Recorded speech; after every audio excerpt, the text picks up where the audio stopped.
Hey everyone, and welcome back to my channel. Before that, her body will be lying in state for 4 days at Westminster Hall, where thousands of people will have the chance to pay their respect. The Earl Marshal, the Duke of Norfolk, outlined plans for the next few days. He said, "Presently, the Queen lies in the ballroom of Balmoral Castle. Tomorrow, Her Majesty's coffin will be taken by road to the Palace of Holyrood's house at 10 a.m, arriving in Edinburgh at 4 p.m. On Monday, it will be taken from the Palace of Holyrood's house at 2:35 p.m. in procession to St. Giles Cathedral, where it will lie at rest until Tuesday, September 13th, when it will travel by air to London, arriving at 8 p.m.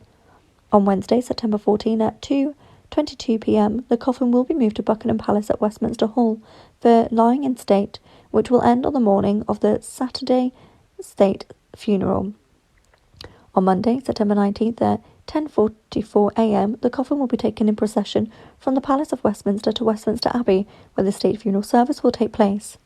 Following the state funeral, the coffin will be taken again in procession to Westminster Abbey to Wellington Arch. From Wellington Arch, the coffin will be travelled to Windsor. Once in Windsor, the hearse will travel in procession to St. George's Chapel, Windsor Castle, via the Long Walk. Thereafter, a committal service will take place at St. George's Chapel. He told journalists at Buckingham Palace briefing, "As the person with overall responsibility for delivering the funeral, let me end by saying that, together with so many colleagues from within the royal household, the armed forces, the police and other institutions of church and state, we will carry out our duty over the coming days with the heaviest of hearts, but also with the firmest of resolve to ensure a fitting farewell to one of the defining figures of our times, a monarch whom we were truly privileged to have had at the head of state of our country and the realms, and head of the wider Commonwealth." While His Majesty the King was speaking about his family, I think it applies to all of us when he said in his broadcast yesterday that we owe her the most heartfelt debt. I think we can in some way repay that debt by carrying out her last wishes in delivering Her Majesty's the Queen's funeral. The Queen's body currently rests in an oak coffin covered with the royal standard of Scotland and with a wreath of flowers laid on top of the ballroom of Balmoral Castle. It is a scene of quiet dignity, a senior palace official said. The King will continue to lead the royal family, the nation and the realms and the Commonwealth in mourning the Queen, Buckingham Palace said. Tomorrow morning, on Sunday, September 11, the King will meet with the Commonwealth Secretary-General at Buckingham Palace. The King will then host Realm High Commissioners and their spouses at the ballroom at Buckingham Palace. On Monday, he will travel to Westminster Hall, where both Houses of Parliament will meet to express their condolences at the demise of the Queen. The King will make his reply. The King and the Queen Consort will then travel to Edinburgh by air.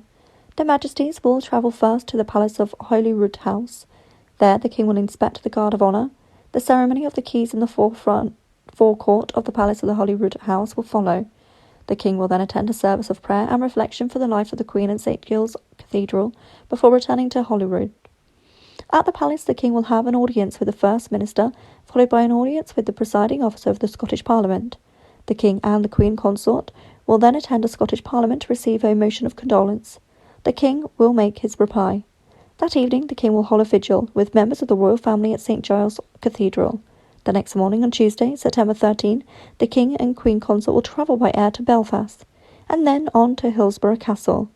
There, they will view an exhibition on the late Queen's long association with Northern Ireland. The King will then meet the Secretary of State for Northern Ireland and party leaders and receive a message of condolence led by the Speaker of the Northern Ireland Assembly. The King will make his reply. After a short reception at Hillsborough, the King and Queen Consort will travel to St. Anne's Cathedral for a service and prayer of reflection. Before the service, His Majesty will meet leaders from all the major faiths in Northern Ireland. The King and Queen Consort will then leave Belfast for London. On Wednesday, September 14, the King will lead the procession behind the gun carriage carrying Her Majesty's coffin to Westminster Hall, where the lying in state will begin. On Friday, September 16, the King and Queen Consort will visit Wales. Further details will be announced. Thanks for listening. For more celebrity news, please like, comment and subscribe.